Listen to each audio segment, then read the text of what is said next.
Well, here we are at the end of another day, and today was Earth Day. Well, for us, every day is Earth Day. Charmaine, peace and freedom. You know what? I thought I picked out the perfect music. I tell you, every time I pick it out, and then it goes left. Here we are at left again. Okay. No, let's find something else. I had something perfect on before. Perfect. And then it went left. Let's try love again. What I heard before was not too much fun, but we'll see. Come on with the love. Come on, bring in the love.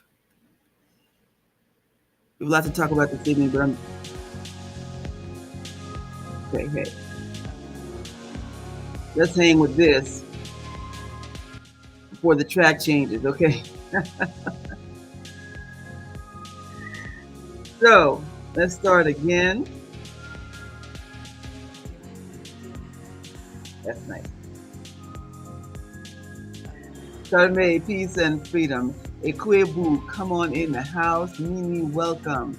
I'm Queen Mother Imaku. It's my pleasure to be with you at the end of this very long day here in the East Coast. It is 11:21 as I'm speaking to you. I know it's going to be different times for other people across the globe, and then also when you happen to find this or when this finds you. I hope that it's coming routinely into your algorithms. Please help that along by liking, sharing, and subscribing. If you're not subscribed to my Facebook channel page at Facebook, Imaku, Facebook.com. Listen, I said it was late. Facebook.com/Imaku. And I invite you to please like my fan page. Also, if you're watching from YouTube right now, no, Facebook right now, bear with me. This is all going someplace. Please make sure you subscribe to my YouTube channel and be sure to share. I wanted to come on before the day was over just to share some thoughts. Pope Francis died. He transitioned. Easter. I know people have different feelings about him, and some people think, well, what does that got to do with my life? I'm not Catholic. Others admire the man that he was and what he tried to do to change Catholicism. Now, listen, I found myself on Saturday, the day before Easter, in New York City, and there is a Catholic church that I always stop in. And it is the Church of Saint Francis of Assisi. And for years, I've gone to the lower basements where they have their lower temple and prayer space. And I've gone and prayed at the statue of Saint Anne. Saint Anne has been incredibly good to me over these years. And knowing now that she syncretizes with Heket or Hecate, with Gran Urzuli, with Nana Buruku, all of the ancient mothers, it makes perfect sense. So I did my little stop by. You know, you stand out there, there's a statue of St. Francis kneeling and praying and looking up to Jesus on the cross. So I stand, I put my hand on his shoulder the way people usually do, and I pay my respects. And then I go over to the statue up on the wall of Mother Mary. And I touch her feet and I pray, because I acknowledge her energy as that of Urzuli Fueda, and also of other great mothers, okay?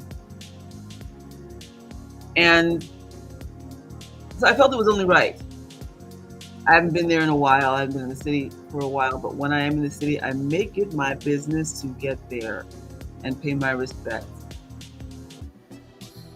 So then the next day being Easter, and we look at it as Resurrection Sunday in our tradition. If you missed that, then please check out the last live that I did.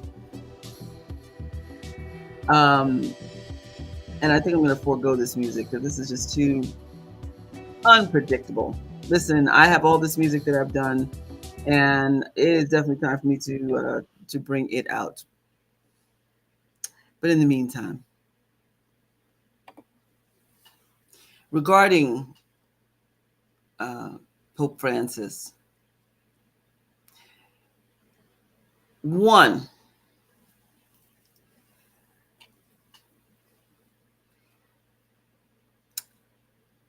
it was taught to me through our lineage, and from the research that I've done, also to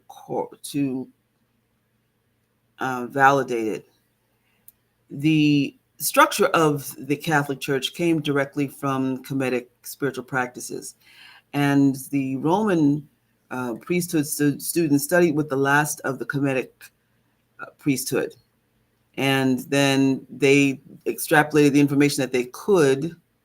Joanne, it's good to see you. Blessings to you. And I'm actually, one thing I'm going to talk about tonight is based on what you had said yesterday, but you'd love to hear about my experiences about being neurodivergent. I'm going to talk about part of that, and talking about what it's like to live with epilepsy. We'll share the neurodivergent piece for another time, although they are common comorbidities. Y'all look that up. Yes, so when you see a Catholic service, you see a lot of, you're looking at a Kemetic service. I mean, we don't do the up and down thing, right? But I mean, as far as kneeling and all this, and also because people were not allowed inside and there weren't seats for people stood in the courtyard. But the basic structure of a Catholic service is straight up from Kemet. And even with their having all the saints, they took that from our having the Necharu. Okay. Lots and lots of other things. But when I would go to a service, and I tried to go to service for a little bit too, but it was the Korean service, and I don't speak Korean. So, when I would go to the service, it would always make me cry. There's something about going to churches that truly touches me, and then especially with a Catholic church, because of it's so beautiful, and because I know the symbols. I know who Saint Anne is. I know who Mother Mary is. I know, I know the symbolism and all of that. So I want to say this about the Pope. I'm 65, so that means that there have been a few popes in my lifetime. I was not raised Catholic. I was raised Baptist, but came to truly appreciate Catholicism. And again, I really believe it's because of where it all started, and the fact that in the Vatican, they have entire rooms dedicated to ancient Kemetic artifacts and arts. Yeah. And the fact that the wisdom of the sacred Sibyls, the water mothers, the queen mothers, who were the prophetesses, that was absorbed into the Vatican as well. And if you recall, this Pope, blessings upon his memory and his life, made it his business to openly honor the Black Madonna, understanding, of course, where the roots of everything came from. So I had a great deal of respect for him because of that. I know that there continue to be problems with the Catholic Church, and Catholicism is also tied to Vodun, are having to hide our symbolism and the Loa beneath the Catholic saints, and that's something that's common in other ATR traditions too. But I respected the fact that he did do a lot in terms of reform and trying to make change, and that he definitely grew over the years, but he was a very humble man. And the fact that he also took the name of St. Francis, because St. Francis of Assisi was known to be very humble, very down to earth, and very connected to the animals, and very connected to the, well, not so much connected to people. He was more about nature and animals, but was not so much about connecting with folks. But this Pope was, and made it. It was his choice to sleep in the very humble room in the Saint Martha's Saint Martha house there, instead of the very lavish, I don't want to say trappings, but the very lavish lifestyle that was offered to him as a pope. He was not about the lavish food, the lavish dining, the lavish, everything. He chose to be buried in a very simple wooden coffin. He chose also to be buried with a very simple plaque, just saying Francis. And also, he chose, when he was a cardinal, to ride the subway in Argentina along with the rest of the people.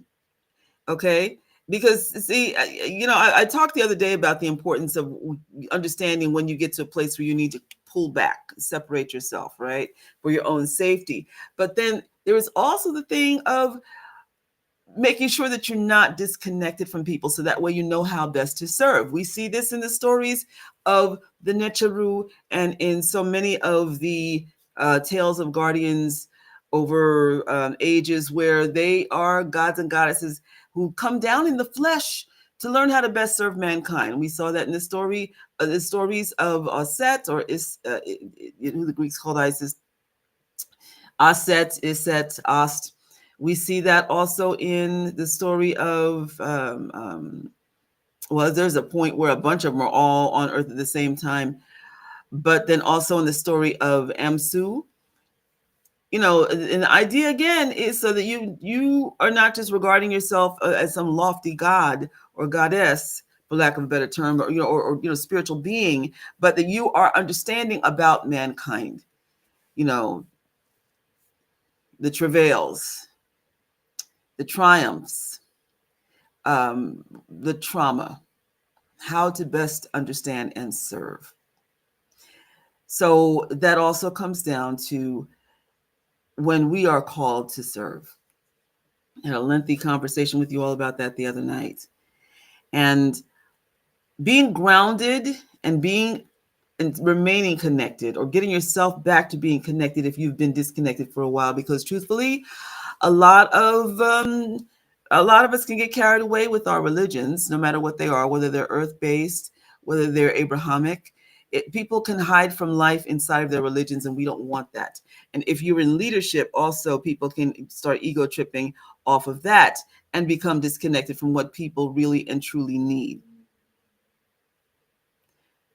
So I respect the fact that he went out of his way to maintain a sincerity and the very loving from the core kind of work that he did, and is trying to bring Catholicism into the 21st century.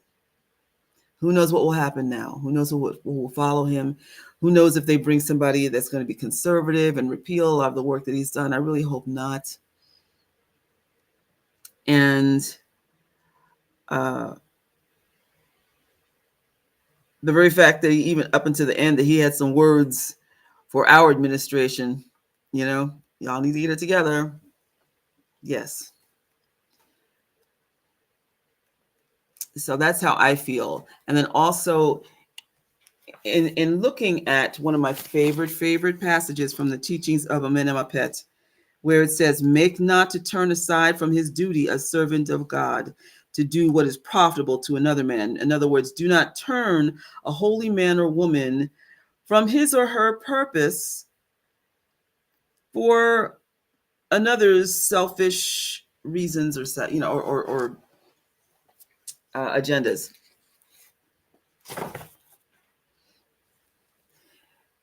most people automatically respected um, the Pope because not only of his character, which we always talk about, but also because of his lofty position and the understanding that he was anointed and appointed to do a job. When we are called, we need to remember that we are anointed and appointed to do what we are called to do as ministers, as healers, priests or priestesses, whatever we want to call it, because that's still ministering. Scribe, whatever you're put here for, whatever your specialty is that is going to help elevate mankind. Remember, others should respect your walk. They don't have to agree with your walk. I'm seeing people from all over the world who are just bashing this man, oh, he's going to hell and, he's not going to meet the Lord and all this. Listen, if you can't agree, then just keep it to yourself. I mean, you have a whole world full of people who are grieving and who aren't even Catholic, but who respected this man. And, you have your beliefs, you don't want people coming in and smashing your beliefs.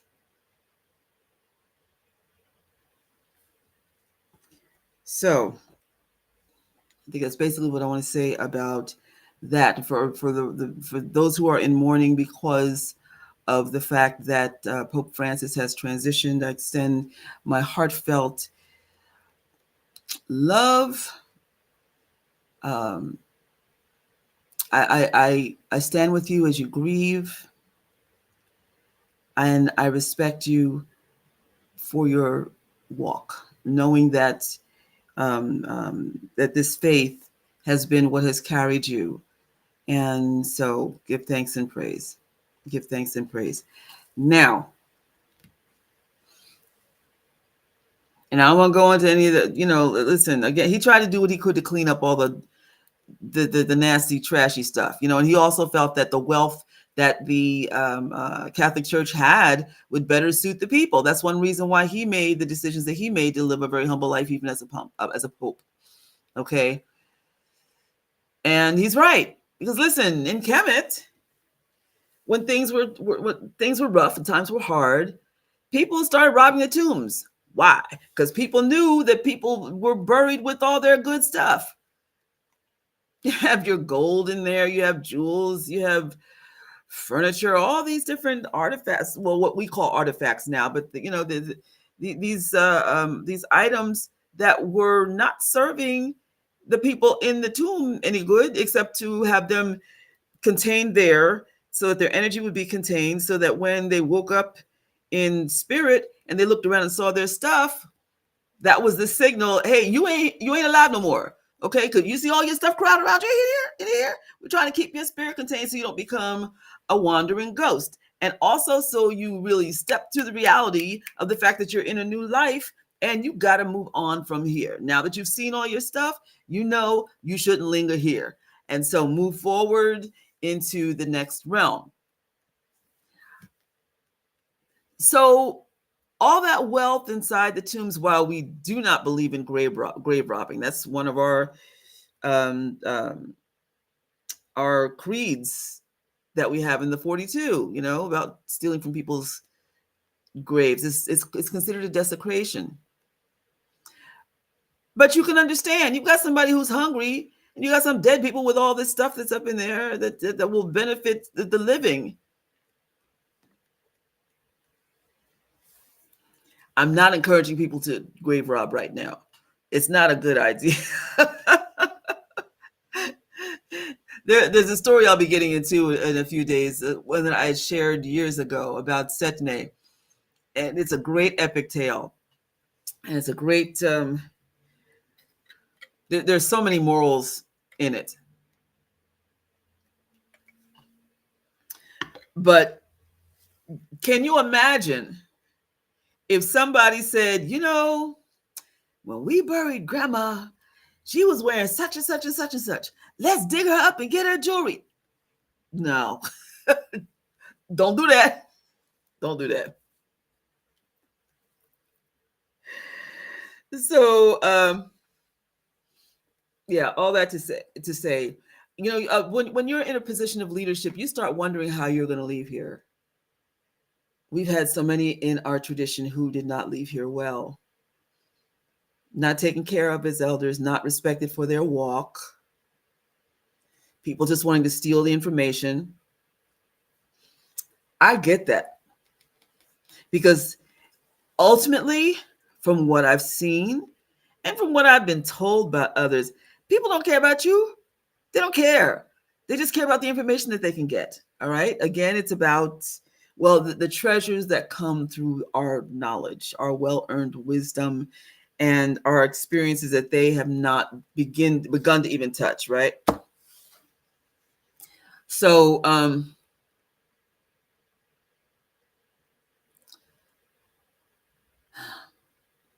yeah. So you don't want to leave here like that. You don't want for all of a sudden, where you've got scholars and others who have been so important in the tradition, they've been suffering the last part of their lives. But then when it's time for the funeral, the wake and the funeral, and they're laid out in all their cultural glory and in a fine casket that the community generally chipped in to make happen, and everybody is there so they can be seen. So they could say, oh, I went to Dr. Ben's funeral and I remember blah, blah, blah. And oh, I went to so-and-so, Okay, but what about when they were alive? What do they care about the fact that you're sitting up there at their funeral when you didn't come to see about them when they were alive? I don't want to go out like that. I do want to be respected in the way that our scholars have been respected. I do want to move the tradition forward in a way or in ways that build upon our tradition, but also help to elevate mankind by teaching a better way to live. And I don't want people trying to dig me up and come after the things I'm buried with. Let me tell you something. If y'all come and try to dig me up, if I'm not cremated, that's another whole thing. You have the folks who get cremated, and and people who are saying, no, don't do that. What are you doing? That's against our tradition. Well, listen, I respect how people want to go out of here. Okay. Some people get buried sitting up in their El Dorado. That's what they chose. That's what they paid for. Hey, listen, what can I say? But anybody tries to come after my Ankh and I'm in the ground, I'm going to haunt you. I will come back and haunt you, okay? Brandon, how are you, dear? It's good to see you. You feeling me on this, Joanne?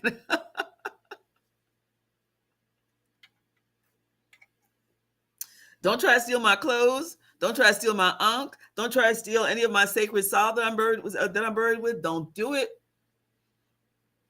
Leave me be.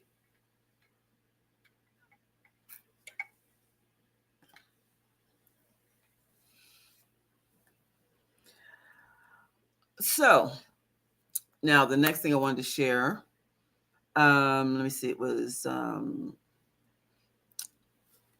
let's see, this is called, because it's Down to Earth Talk on Earth Day. Oh yes, Earth Day. Listen, I hope that today is just not one day for people to decide that they're going to act right about the environment. You go to your tree planting ceremonies, and then you walk away and you drop your gum wrapper on the ground, or you see some garbage in front of you that, okay, garbage is germy. Okay, I understand. But I find a stick or something and just, if you can, or at the very least, report into your city council that the streets are filthy. What are you doing? This has got to be something that's consistent. Loving the planet has to be every day, ideally. Why? Because we all live here together, and honoring nature means that you are in one with you, at one with your environment, and you have a clear understanding of the fact that what you do has an impact on how we live. All this garbage that's in the air, in the water, in the soil, it's just it's just not good. I came in from a class a little while ago, and I'm smelling the fresh air, and then I come to my door and there's something that's like that's smelling rancid around my door. I'm like, what is this? This is new.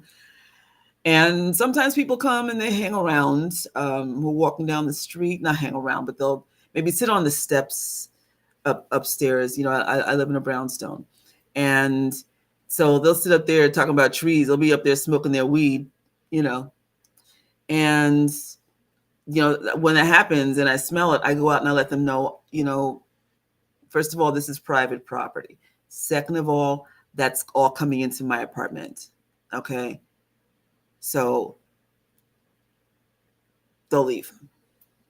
Some a bit disgruntled, but they'll leave. And then some, you know, I wake up in the morning and I find some debris. People will just leave because people figure like, well, I don't live here, so what does it mean to me? It's shameful. Yeah, I live by the river too. It's not far from it's a 5-minute walk from my house. Joanne says, I live by the river. I'm always communing with her. Yes. The indigenous word for water is flowing harmony. That's like the Kemetic, you know. So I have to be around water. Yeah, me too. Shawanda Sheree, peace and blessings. I like the Happiness Tuesday. You're one of the best I've met that live Kemet. Whoa, thank you. Your spirit is no joke, and you'll spook and destroy for sure. Yeah, that's for sure.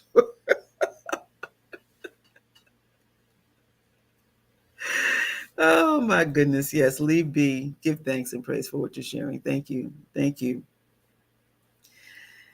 Yeah, so I wanted to share that regarding Earth Day too.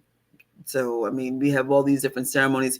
People like planting trees and um, um, this kind of thing, but then they don't really think about all the in government. They don't think about how they say yes to this corporation coming in and doing this, that, and the other. Spook and destroy, yeah. Like the Metallica song, yeah. I will say something. You know, I saw a ceremony actually that was only on for a few minutes because they're having some technical issues. Our mayor was conducting a ceremony today regarding not only just tree planting, but also a whole new initiative in regard to how trees should be treated in this city. Because he was saying that too often people will call and say, oh, this tree is dying, please come and cut it down. And people would go and cut it down with no question, but some of the trees would still be alive. And you know how? Because they would cut it and then you'd see some new leaves growing up from the trunk that was left behind. Mm-hmm. People sometimes are very selfish about that because they don't want birds around, because they don't want them coming and crapping on their cars or whatever. You know, trees help the environment. They help the air. And Lord knows if you're in a city, the last thing you want to do is get rid of trees. The last thing. I've got a tree that's been hanging on outside on the sidewalk out there. I remember just standing there and just staring at it last year. I mean, I've been here for a couple of years, but I don't know why I never noticed this tree. Probably because the one next to it is just like flourishing, like, oh, you know, and this one is just kind of like, ugh, right? I mean, it's sad, and I didn't even notice it, but it's still there. You know, it's hanging on. It's been there a while, obviously, and I think it's a reflection of what's happening with the soil underneath it, because we've got a lot of stuff going on here in Newark. A A lot of toxic stuff that's going on. We've still got issues from the Agent Orange that was dumped in the Passaic River back in the 60s. And they did a lot to clean up the river, and they continue to do a lot to clean up the river. But Agent Orange, that's like a keeper. People are not allowed to swim in the river or even put their hands in. They're told not to put your hand in because you want to be able to pull it back out because it might not come back out with you. But at least there is a stronger focus on the environment. I very much appreciated what the mayor said today. I like the fact that they're not going to just rush and cut down trees, and they're going to make people stop and think about why you want this tree to be cut down. It's just an inconvenience to you. The tree deserves to live, right? Take centuries, yeah. Mm-hmm. Mm-hmm. Okay. Please continue to pray for the water, pray for the elements. Please pay attention to what's happening in nature. If all one species disappears, then that means that there's trouble. And I mean locally. Pay attention to the local flora and fauna, the plants that grow near you that actually have the purpose of healing. I always tell people you can diagnose your neighborhood by the plants that grow there that are naturally occurring. If you have a lot of plants that are suggested to cure cancer, that means you've got a lot of cancer in the area. If you've got a lot of plants that deal with lung issues, that means you've got people dealing with the lung issues. Your environment will tell you what is happening in your neighborhood. And also, if you listen, these plants will say, come get me. I'm here to help you. You need to be careful though, because like if you have plants that are growing by a railroad track, you don't want those. Okay, you have to really be mindful of where you get your healing plants from. But if nothing else, just noticing that they're there and the message that they're bringing you about your environment and what you need to pray for, that's everything in and of itself. And be sure to thank the plants, the trees, the water, the air. Just make sure you remain grateful in that place of gratitude. Okay, now I was oh, goodness gracious, speed of environment, I've got some things going on here my landlord needs to take care of. We'll see if it happens, but excuse me. And this is kind of like a segue into what I'm about to talk about.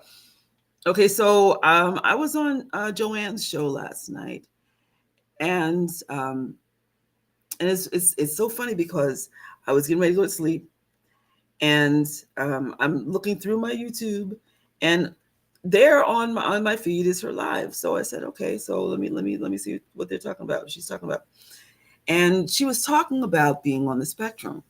About her. She has a daughter that's on the spectrum. She was talking about the healthcare system, and also people needing to have a better understanding about what that means. I'll save that in its entirety for another show. Many of you already know that I'm quite transparent about the fact that I have Asperger's.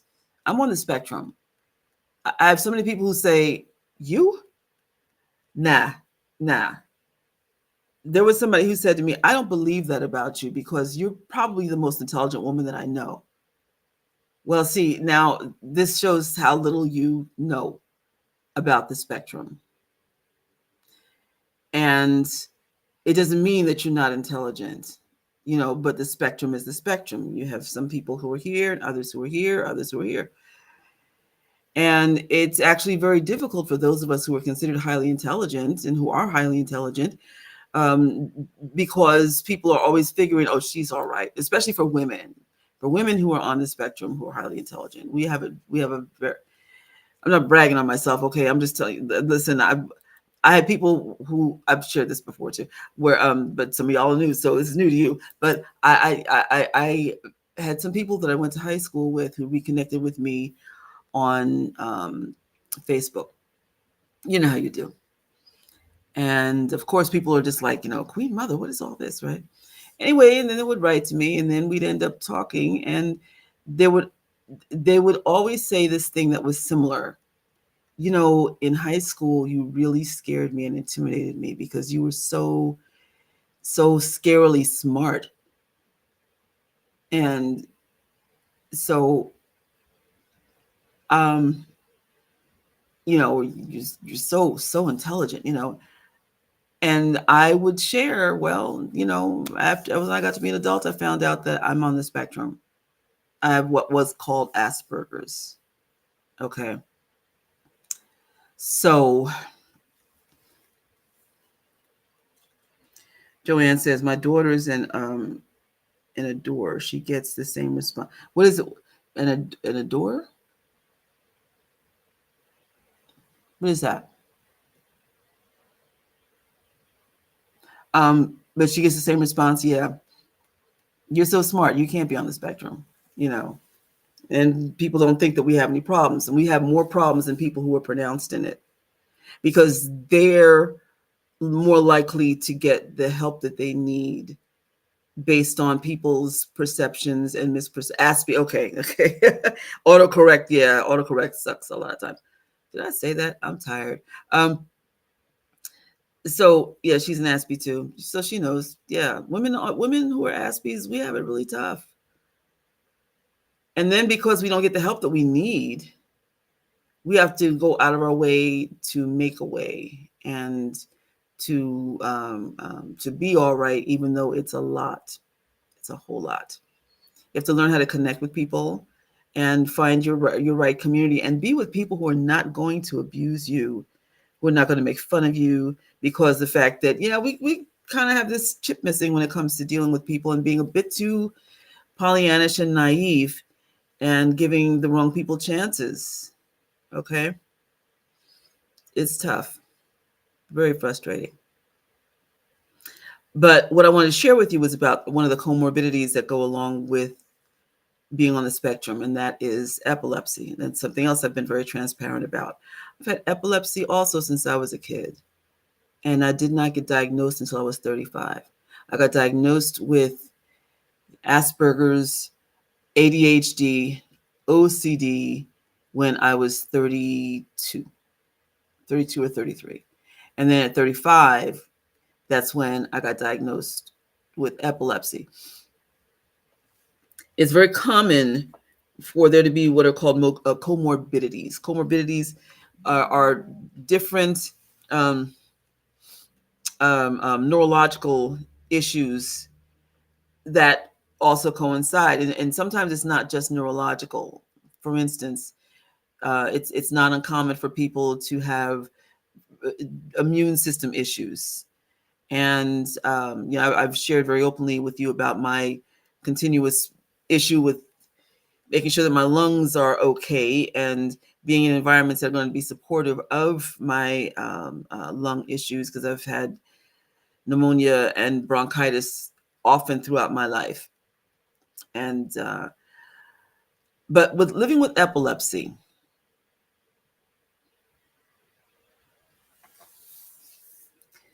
epilepsy is extremely multifaceted, just like being on the spectrum is. But people assume that epilepsy means that you fall on the floor, you're jerking and frothing at the mouth. These are stereotypical images that are portrayed on TV. And yes, for what is called tonic-clonic, or what was known as grand mal, then you would see people, yes, fall out. You would see them in what seemed like spasms, okay, tremors, and all of that. And what is misperceived as frothing of the mouth is actually saliva that's collecting. It's not frothing at the mouth. And do not put a fork or a spoon in somebody's mouth who is having a seizure, because you could end up breaking their teeth. That's just one seizure type. The other type is known as absence. It used to be known as petit mal. And that's where it looks like you're just staring off into space and you're in trance. You become absent. There are between 60 and 80 different seizure types. That's the last that I knew. And I watched the number grow over the years, because at first, when I got diagnosed, it was between 20 and 40. Years went on, and then it became between 60 and 80.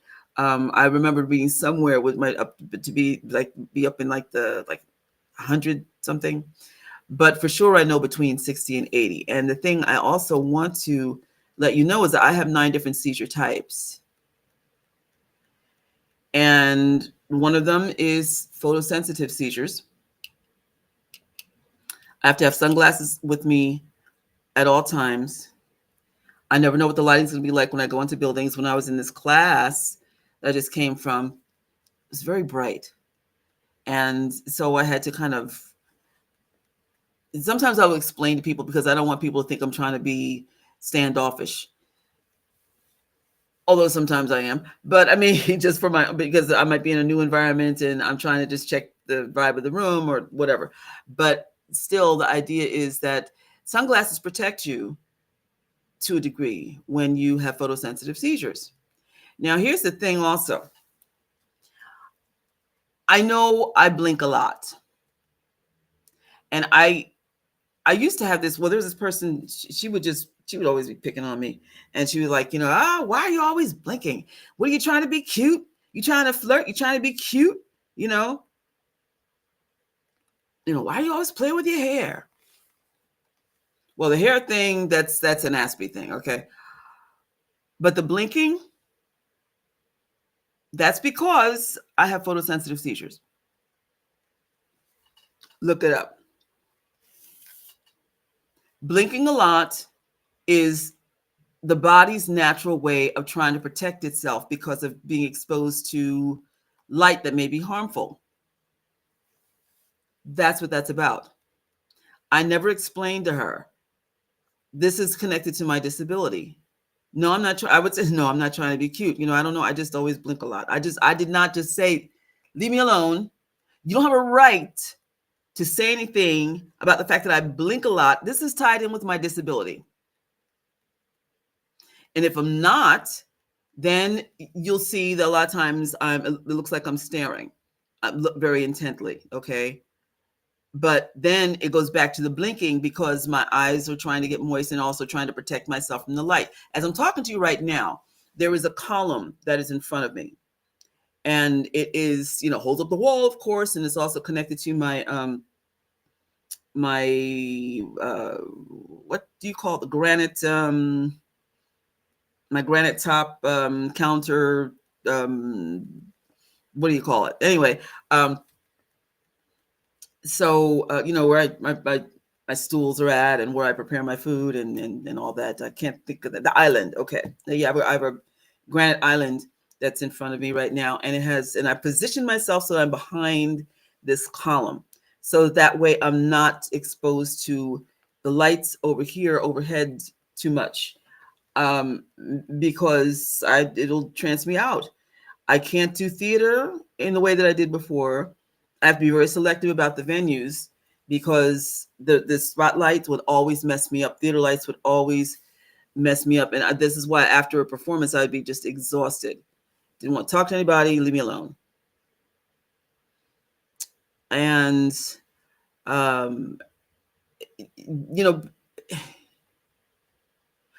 was thinking about it today because I was rereading this post that I actually have on my page regarding epilepsy and autism.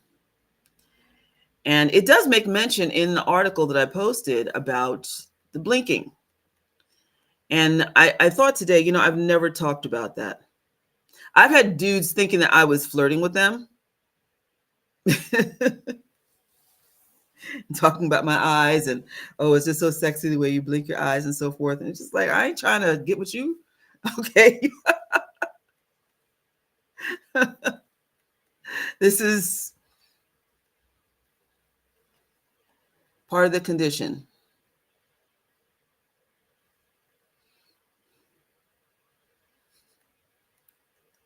Yeah, it's funny what people think, right? Nah, bruh.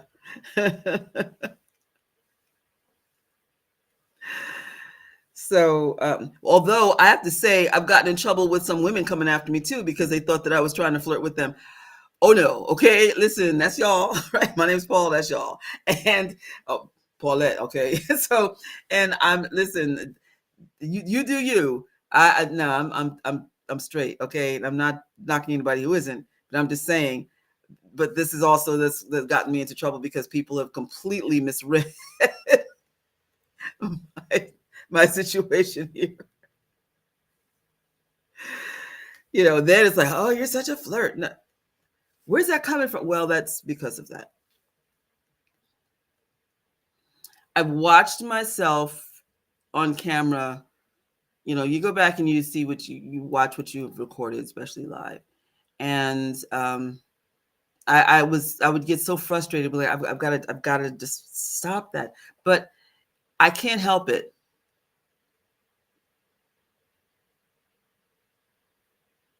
What are you going to do? You can't ask somebody who was born without their legs to get up and run a marathon the way that they are. Yes, now there are different apparati, I don't know, different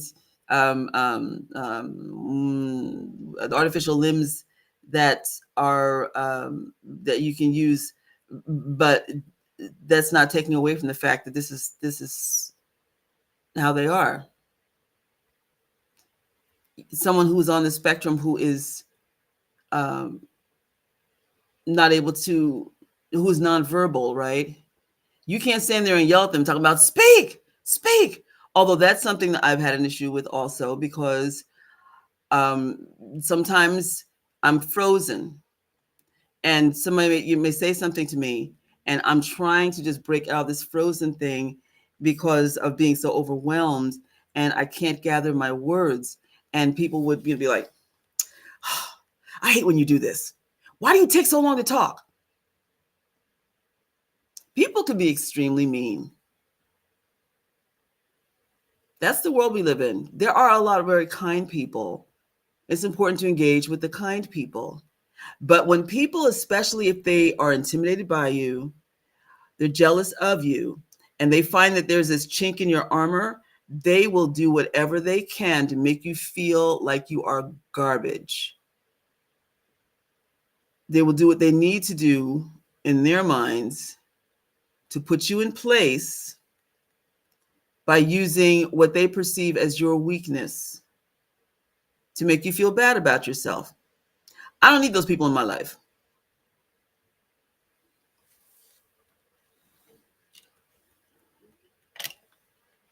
And for those of you out there who have been hypercritical, what I've even said, I'm not sitting here trying to pretend I'm something I am not.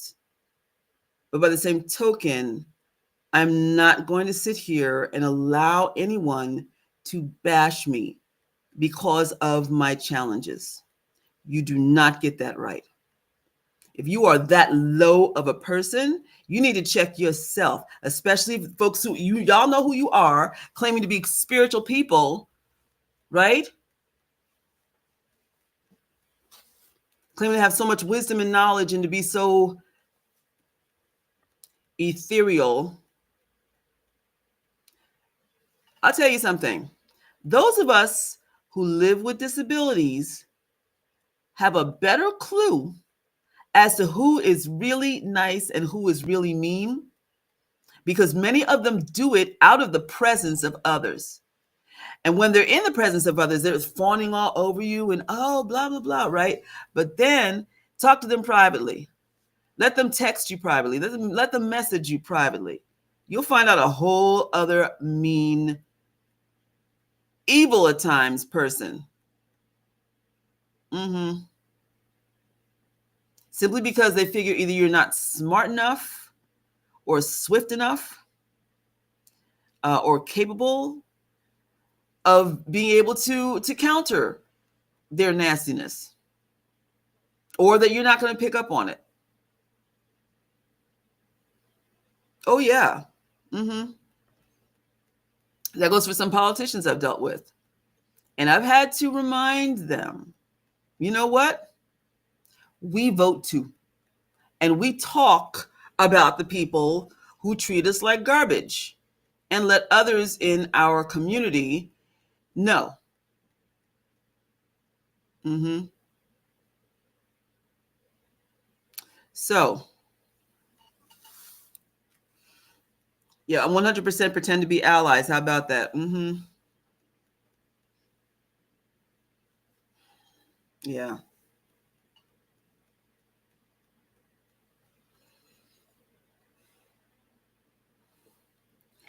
So, no shame. I do have discretion because I'm aware of the fact that we're living in a world with people who are truly ignorant. There are some people who don't know and are willing to learn, but then there are others who just choose to live in their ignorance and stay in this very myopic view, and also who just don't want to. They don't want to learn. They're stuck, and they would prefer to think of you in the really jacked up way that they do, instead of realizing all the strengths that you carry, and also realizing that there needs to be jebewi, mercy, when it comes to dealing with people who are differently abled, which is really the term that we truly like using. Joanne says truth, ignorant, and truth, ignorant, and like to flip the script all the time. Yeah. It's amazing to me how after you call people on their jackassedness, shall we say, then they all of a sudden are like, oh, I didn't mean it like that. Oh, you're too sensitive. That's some abusive garbage. That's the language that an abuser uses. And yeah, I've been in at least one relationship where my partner made fun of me because of my having Asperger's. Do you understand? You do have Asperger's. Hmm. But out in the world, everybody's like, oh, he loves her so much. No.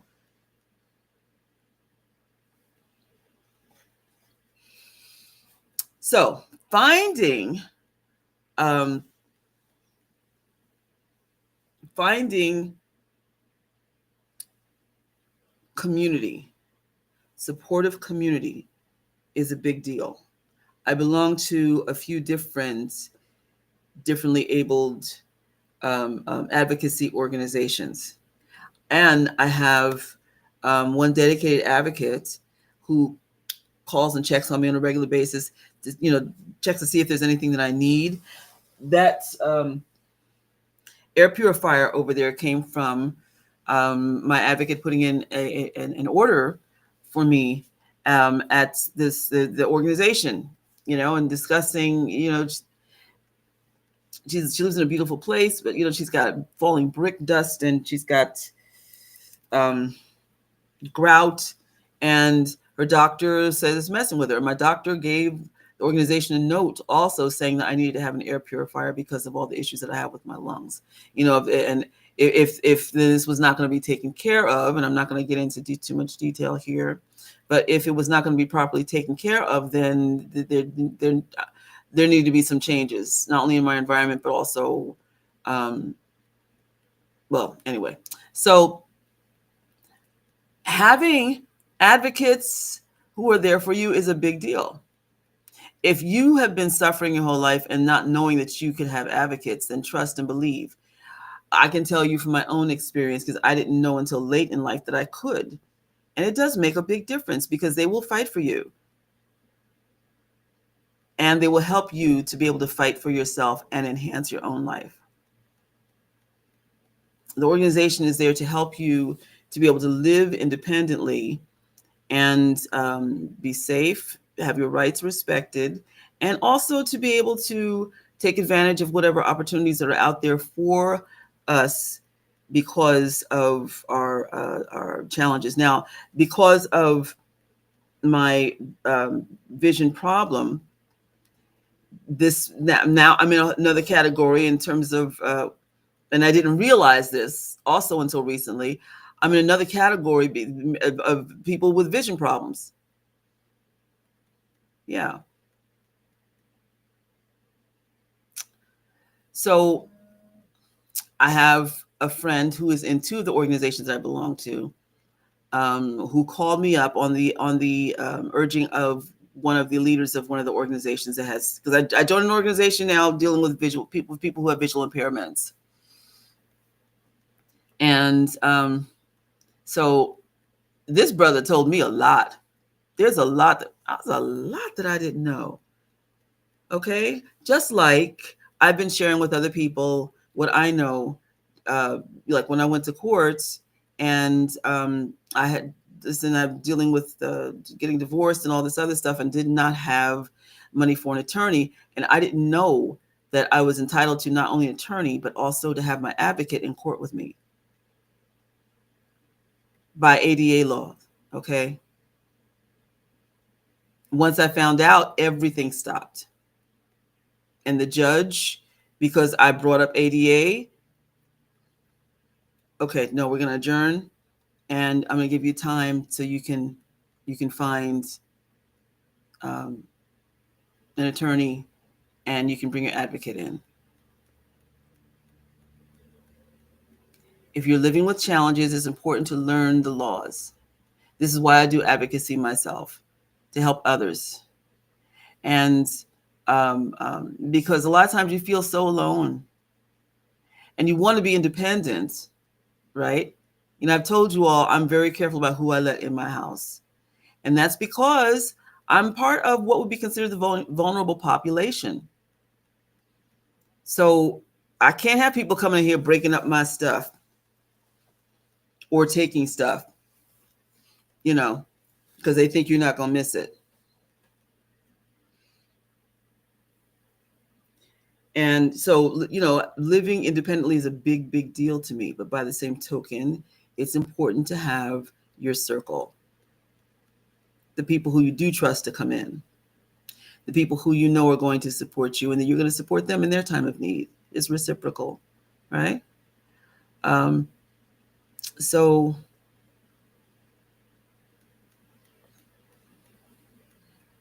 Joanne says, "Oh, my blood boiled. She really tried to make me the bad guy for calling her out about what she did." Oh, wow.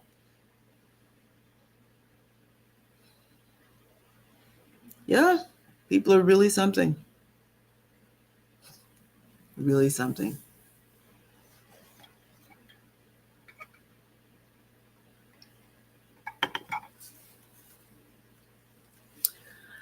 So I'm not going to go into all of the 9 different seizure types that I have. I'm grateful that so much of my life is better. And, you know, there are some things that kind of, all right, they have not left. That kind of drive me crazy. The Jacksonian March seizures that I used to have, I haven't had them in a while. And, but in all honesty, I still do have musicogenic seizures. That's a really rare form of seizures where you hear music in your head all the time. I thought everybody did, because from childhood, I always heard music in my head, you know? I didn't know until until later. And in fact, I was reading a Dear Abby article, or was it Ann Landers, her sister? But this person was saying how she always heard music in her head, and was that normal? And Dear Abby said, no, that's not normal. You know, maybe you're suffering hallucinations. You know, I was like, what do you mean it's not normal? It wasn't until I got with an epileptologist. And it's important to have an epileptologist as opposed to just a neurologist if you have epilepsy, because an epileptologist is dealing only with epilepsy. A neurologist knows a little about epilepsy, a little about this with the brain, a little about this condition with the brain, but an epileptologist knows. They're the experts in epilepsy and the brain, okay? And so when I told my epileptologist, I hear music in my head all the time, he was like, oh, that's called musicogenic seizures. So he said, given your profession, I'm sure you found a way to make it work for you. I could give you medication to get rid of it, but usually for people who have it, when I give them medication, when they ask for it, they usually ask to be taken off the medication because they can't function without the music since they've had it for, forever. So I'm sure you found a way to make it work for you. I said, I'll keep the music. So you just, it used to be that I would just have a loop that would just play from a song. Okay. And God forbid if it was the Barney song. Oh my God. Then you had to fight to push that out of your head and replace it with something else. But now it's funny. I realize now it's progressed from just being a loop to being almost a complete song, which is fine, but sometimes it's a problem when you go to sleep. And I like quiet when I sleep. So to combat that, I'll usually put on some nice music. I'll usually have on guitar, or I have, there are these great videos with singing bowls, with people playing singing bowls that go for like 11 hours. Yeah, Barney, oh God, that's a horrible thing to get in your head. Really. Or the song from the Shari and Lamb Chop show, this is the song that doesn't end. Okay. So there is hope if you are differently abled. This month is Autism Awareness Month, but it's also good to learn about the comorbidities that go along with it. And it's better to take the time to learn about people who are different from you. And see, we're not just talking about this. We're not talking about skin. We're talking about the condition of life. When I go to my meetings, the disability meetings, the differently abled meetings, it's a wide spectrum, pardon the pun, but it's a wide spectrum of people. And people aren't there judging based on what others look like, because basically we're all in the same boat, okay? And we have conversation about our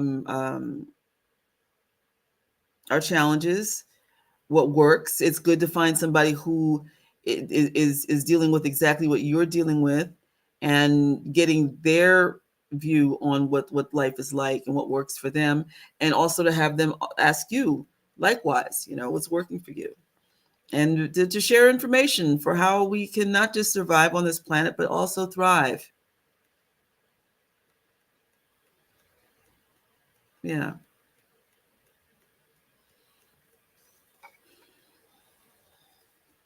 So that's why good character is important.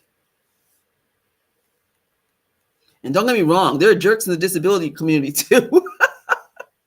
But more often than not, you're going to find people who are like you. Yeah. Anybody have any questions? Thank you for saying that, Joanne. And blessings upon your journey with your daughter. Sometime I'd like to have some conversation with you about, what that was like and what it's like now, seeing her grown and trying to make her way in the world.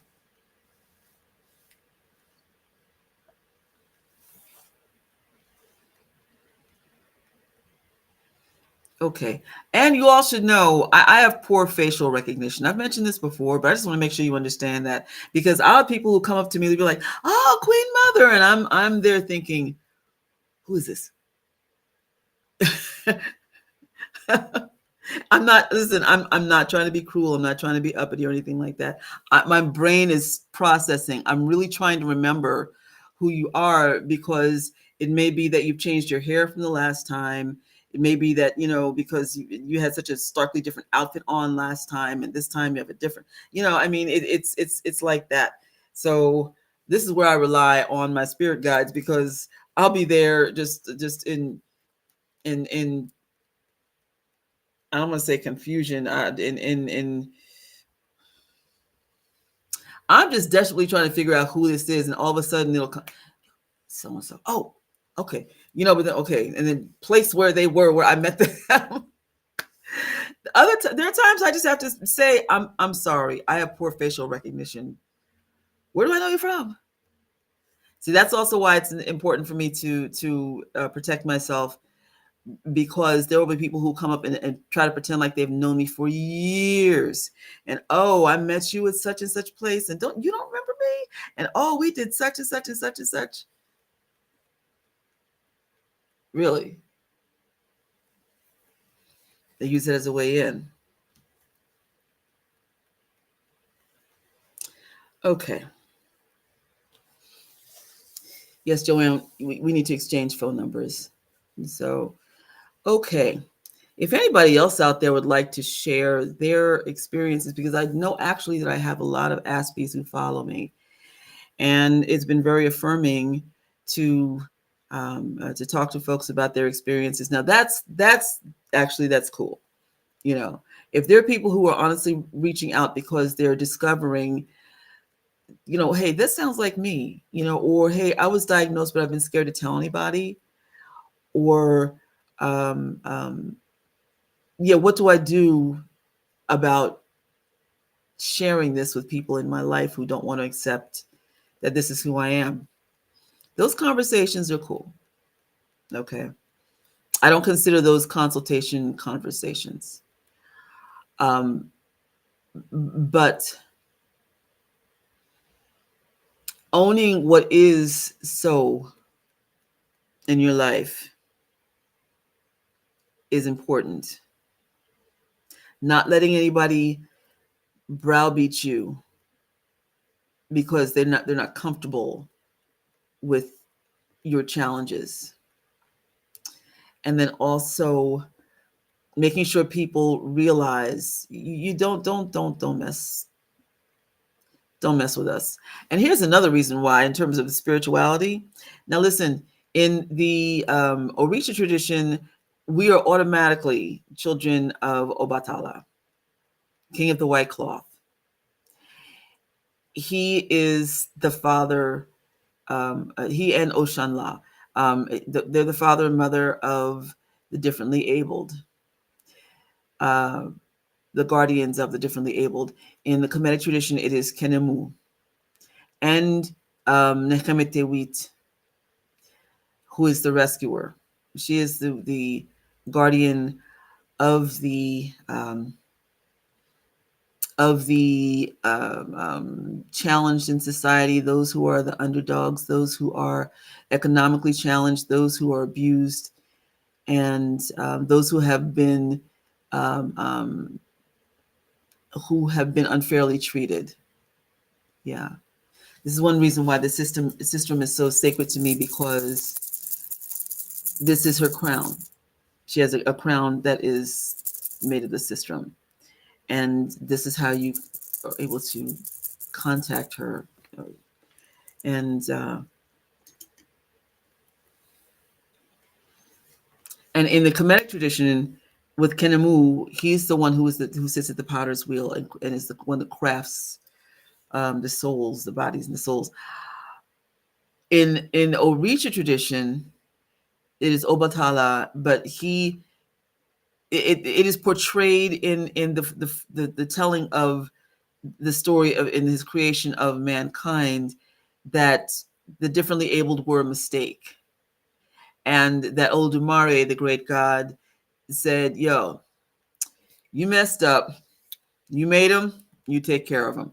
I don't think that's really a good way of looking at it. With Kenemu, it is, and this is Kenum, okay? It is, yeah, I made all of them with all of their differences, and I did that intentionally so that mankind could learn to deal with differences, and so that people's hearts and compassion would grow. It's not, no, you're a mistake. You're a mistake, so I'm going to take care of you. No.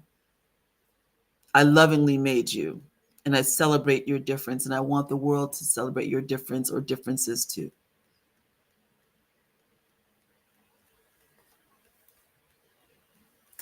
DDI in Long Island is an amazing resource. You have to tell me more about that.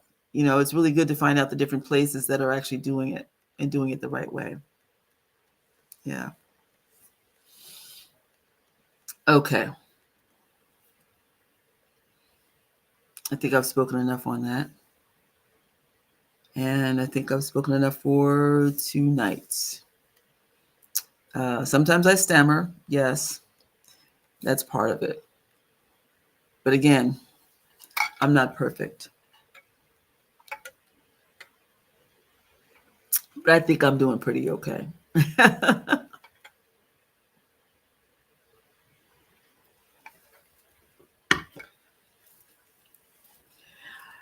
Okay. Well, if nobody has any questions, do know that you can reach out to me with questions later. And also, we were talking about the water tradition. If you want a consultation about that, if that's something that you feel that you're drawn to and you want clarifications on it, then please, indeed reach out. So this hopefully is giving you more insight as to why I don't come on consistently. The dealing with the computer all the time, it's become more and more of a problem over the years because people with photosensitive seizures can easily be triggered. I have to have different settings on my computer, and I actually need to talk with my disability organization about getting me a larger screen and also something that has a different filter that will be beneficial because I've got a bunch of things going on with my eyes now. So anyway, but I wake up every day grateful that I'm alive. According to some doctors, I should have been dead a long time ago, but I still got work to do, right? All right. Joanne, oh, I have one. I keep seeing frogs and herons everywhere and social. Oh, we definitely have to talk. And turtles, yes. Hmm. We must talk. The water is calling.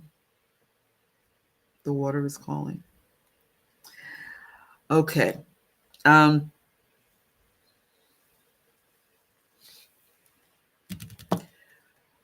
for those who wish to text me, and again, please identify yourself if you're going to text first. If you're trying to set up a consultation, if you want to reach out to book me for speaking engagement, because this is something that I speak on. I don't just speak on the comedic piece and also, um, um, you know, culture and all of that. I speak on living with disabilities and how you can overcome in spite of all the challenges that you have. There are ways to be able to just truly make your life the absolute best that it can be and beyond. So I'm going to post my number here, 646-228-1185. Joanne, please do me a favor and text me, okay? Fridays are great days for me. And especially mornings. I get up early and I'm still fresh in the morning. My mind is still fresh. I've already done a million things by the time I get, I've been up an hour, but still, I have more time on Friday mornings. And and then Friday nights too. I do a lot of things, but I love staying home, and I don't go out after dark until I absolutely have to. And if I do, then generally I'm traveling in Access Link, the disability um, um, mobility system, transportation system. So that's for my own safety as well. You have somebody pick you up in a nice sporty car, or they'll come and pick you up in a minivan, and I'm able to go where I need to go, come and go safely in the dark, as opposed to being out there by myself and cutting down on the buses because the buses are getting crazy. And there are times you're sitting there, you're like, why am I on the bus when I could have just gotten on the disability organization? Is that you, Joanne? Okay.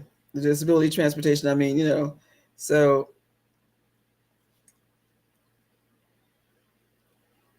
or was that just a general notification? Got you. Okay, I got you.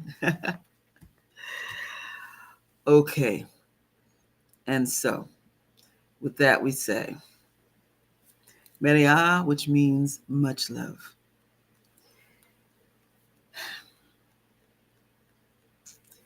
Maria, which means much love. Heri, which means be at peace.